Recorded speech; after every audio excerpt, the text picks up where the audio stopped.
Hey, welcome to day 248. We're in Ezekiel 44 through 46. Again, some short things today to mention until we get to some other things that go along with what we've been studying and looking for. Excuse me.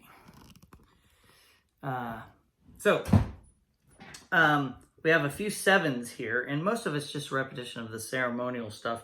We just talked about the temple and all the stuff that is going to be built in the future, and just to kind of preserve what it all is supposed to be. And then because of that, it has all the ritual ceremonial stuff that has to be done. So let's talk just briefly about that. 44 verse 26. Even then, he can return to his temple duties only after being ceremonial cleansed and then waiting for 7 days. So just the ceremonial stuff about each 7 days this is happening. Each of this is happening. So we'll come back to the sevens here again in a second. But in order, in chapter 45, we talk about a tax, which is another thing that, people may say we shouldn't be taxed at all. Not at all. Well, I mean, if that's the case, then we have the Wild West again, and everybody just owns whatever they're on, and we have chaos. And there has to be some government form to help run us, and that's where we get this is where we get part of our taxing information from. Is there has to be some sort of form of government, and they need to be paid. So in the end, David will be the prince, and I'll just read it. Verse 45, 13 to 15. You must give this tax to the prince, 1 bushel of wheat, and then it tells how much it is, okay? So part of where we get our taxation from, and that's not the only place. There's other places we've mentioned already. And then back to the sevens again, and there's quite a few of these in chapter 45, 20 through 23. Do this also on the 7th day of the new year for anyone who has sinned through error or ignorance. So they're trying to make atonement for sins that they don't even know of or that they've made a mistake on. Okay.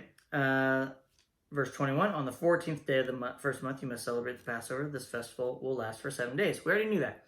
Okay. On verse 23, on each of the 7 days of the feast, each day, he will prepare a burnt offering to the Lord consisting of 7 young bulls, 7 rams without defects. A male goat will also be given each day for a sin offering.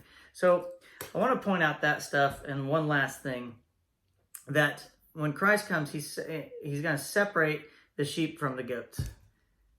And that's kind of what it is. The goats represent the sinful people, and the sheep represent the saved.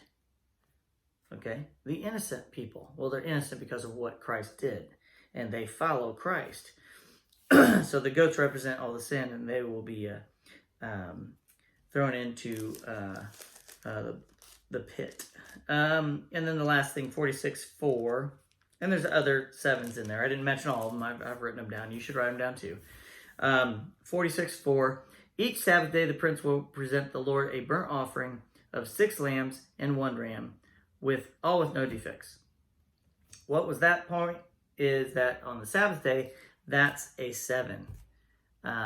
The 7th day is a Sabbath day. So I just kind of wanted to mention that as well. So the sevens are very special.